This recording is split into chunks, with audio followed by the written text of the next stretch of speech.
Up is a positive word.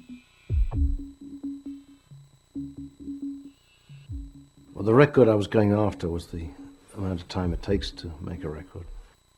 I think perhaps, personally, I'm in a good place at the moment, and I think probably more up than previous couple of albums, say, and so maybe there's some relationship there, but I don't think there's so much relationship in the music itself. And I had sort of thought that there was a bit of a hospital anthem of sort of sew us up that I could string together. People always ask me when's the album coming out, and I always say September, and never give away what year I'm talking about. So it's sort of tended to drift a little further than I'd intended. But it feels like there's a lot of stuff now ready to come out. I've been very fortunate that I don't have to put out a record if I don't want to. So it's more when it feels ready and when I feel ready to go out into the world again. I also want to try and take stuff in, because I think often, when you make a record, you're spewing stuff out, and unless you've had enough input, how can you expect it to be interesting or have any new things to reflect on or comment on? I think that process is a slow process for me. It's like trying to grow fruit, and eventually it feels so heavy enough or ripe enough, if you squeeze it, that it might bear some juice. Darkness was titled House in the Woods and is about fear. I'm afraid of what I do not know. I is being undermined. I'm afraid I can be devil man. For myself and for a lot of other people, it's the fear that stops you doing things that you could gain an awful lot from.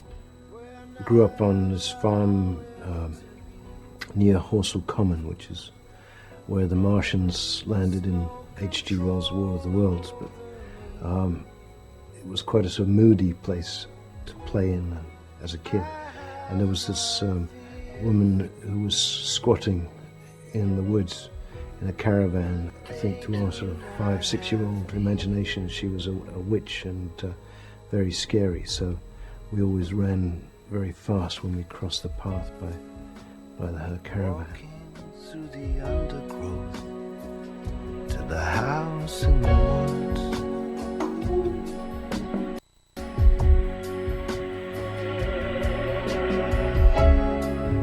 The deeper I go, the darker it gets.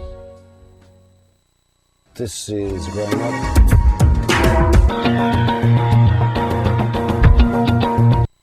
I don't think people feel old internally, or very rarely. Physically they do. And there was this sense of never really having landed, at the point when you look back over life and maybe float somewhere else. Yeah, so it builds the world up from dots.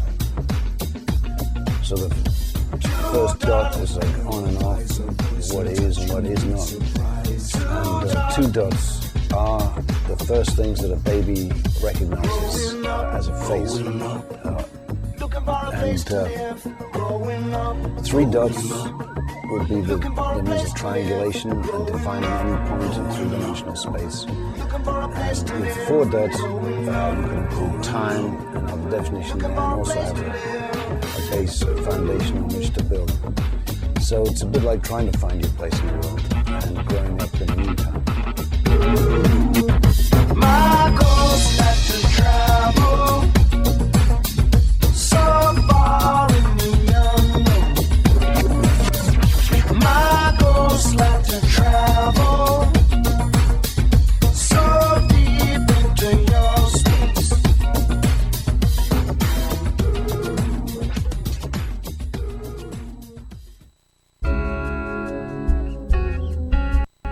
This track is called Sky Blue. Lost my time, lost my place in sky blue. As a teenager, I was sort of very influenced by soul and blues, and that was my sort of starting point to a lot of music. And I think this was definitely an influence on that track.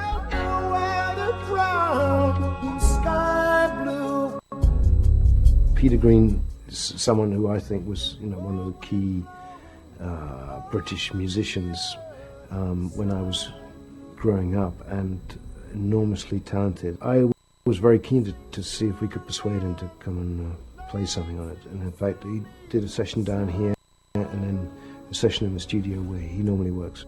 I had the wonderful chance to work with the Blind Boys of Alabama, and they are just extraordinary voices. I mean, extraordinary people too, but the voices are lived in, and they have a different type of quality to them than young voices. I think it's one of my favorite sort of emotional bits on the record.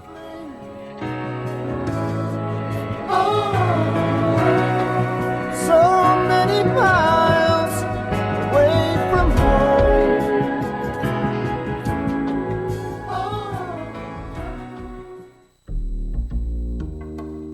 This one's called No Way Out. It was one of the earliest we began working on, and then it had more of a Latin feel. Chris Hughes took it and did this programming thing with a thing called Super Collider. But what it tends to do is break everything up into lots of little pieces and then sort of reassemble them. It's still very granulated, and it has this sort of strange, mysterious percussion quality to it.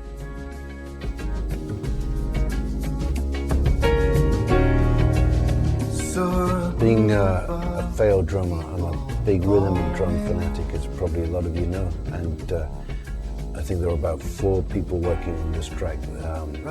Steve Gadd doing some brush work, Manu Katché doing some kit work, Dominic from Reef, who we know very well because they're always rehearsing him. He's a great drummer, and he did some tom work, and then it was something I was hearing, so I ended up doing a bit of tom work myself on that chorus.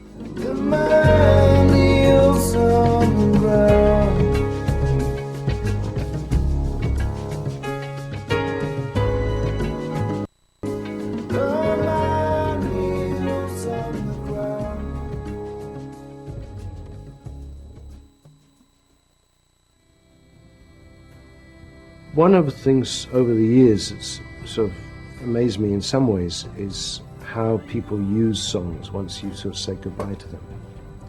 And there was one American comic who came up to me, and I'd always liked his work, and said, I think that song Don't Give Up saved my life, and I was suicidal, and just kept on playing it. And all sorts of other people sort of used that song as an emotional tool, really. And I started to think, well, if you have songs as emotional tools, then what do we not really have? And there aren't really many songs that deal with grief properly, I think. It sort of starts off, with this pretty melancholy loss, and then you have this sort of sense that life is coming back in the middle, and then at the end, a gentle reminder that actually you have lost something that you love.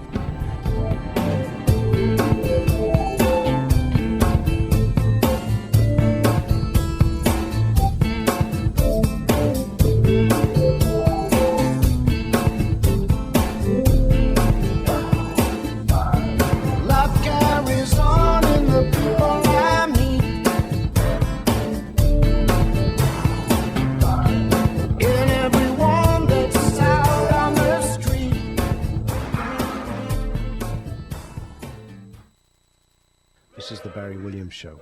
Story of another hard-working individual, about a guy who works in TV. And it's a sort of TV that some of you might recognize quite well. In this case, the character is called Barry Williams. I think the line that talks about dysfunctional excess being the key to my success will give you some clues in that direction.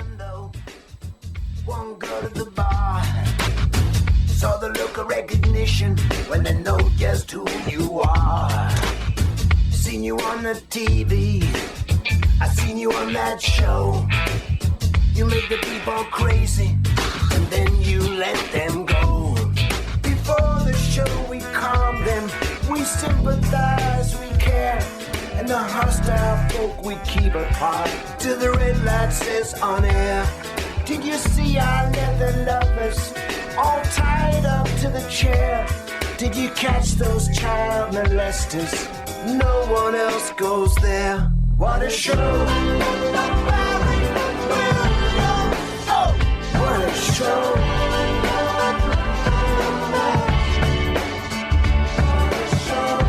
This fashion makes sense. She's only told for my success. The greater pain, the danger. The more you know, the show will score. It's showtime.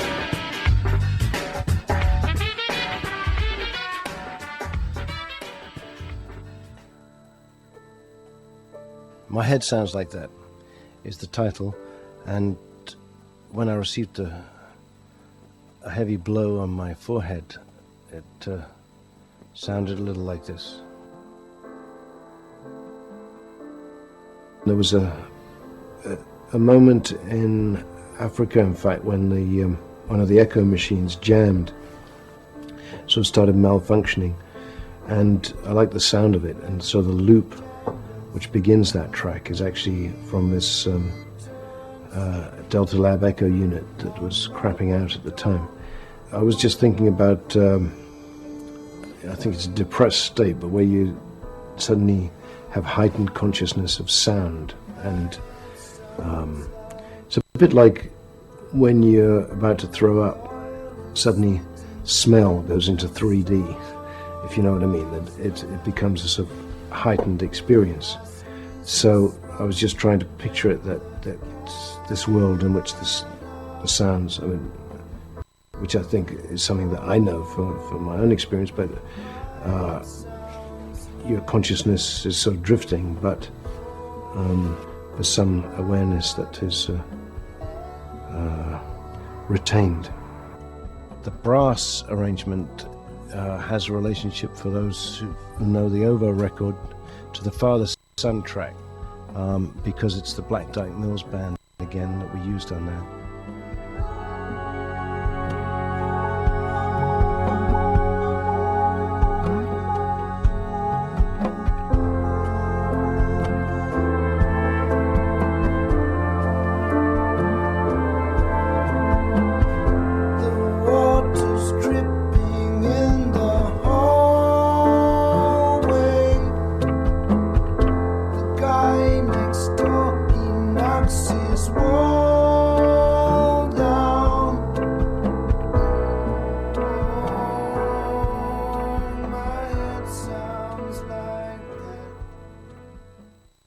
More Than This came right at the end, and I'd started a thing with guitar samples. I was mucking around with guitars, and Daniel Lenoir left this beautiful Telecaster here. I can't play guitar to save my life, but I can make noises on it, which sort of it's like mirror guitar, you know, and hair flowing, but or single hair flowing as it is now, and the samples we were getting, I was then manipulating them on the keyboard, and the first sound you hear on this track is that sort of thing, so that was built around that.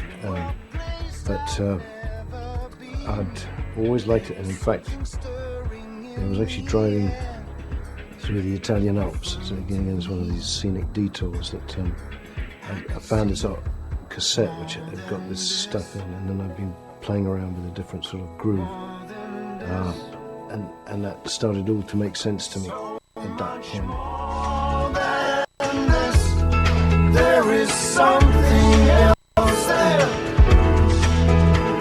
When all that you had has all gone. More than this, I stand feeling so connected. And I'm all there right next to you.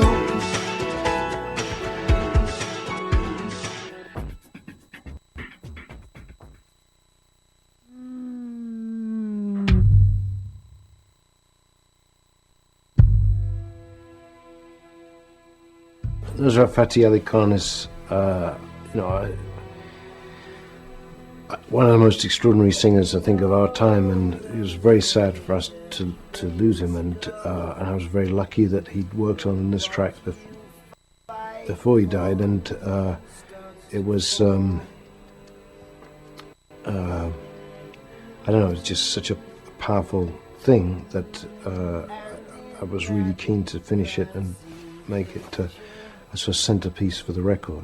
And it was a much sort of starker thing that he sang to, but I wanted to try it in this string thing, and it's I think in a way most filmic, working with the strings at the end. That was a very slow process, and I spent sort of a week working through it with Will Gregory.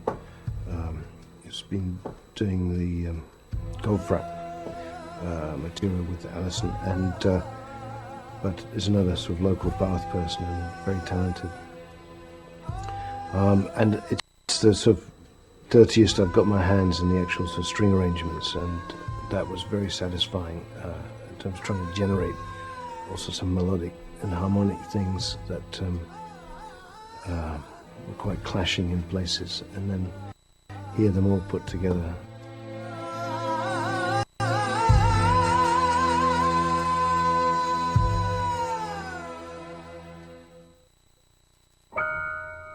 It's the idea of sitting in an airplane and looking down about to make a jump and only seeing cloud below you and not sure where you're going to land. So in some ways it's like looking at the end of your life and imagining what's coming up. And I've seen probably past the midway point, but I have people around me that are a lot closer to the end, although we never know when that's going to come. So it's sort of about that.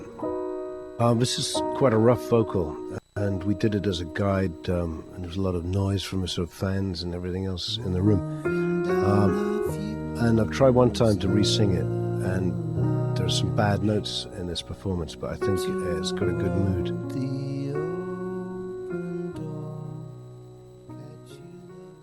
I'm really hopeful that there'll be at least one other record out within sort of 18 months or after this. So it depends, how much touring and all the rest I do, but it shouldn't take that long. Touch wood to finish it off, because there are some tracks finished. Some I'm sure I'll rework a bit, but a lot of the writing has been done, and the lyric, which is often the longest, slowest part, and I have quite a few lyrics now, so it feels good to have something in the bank, as it were.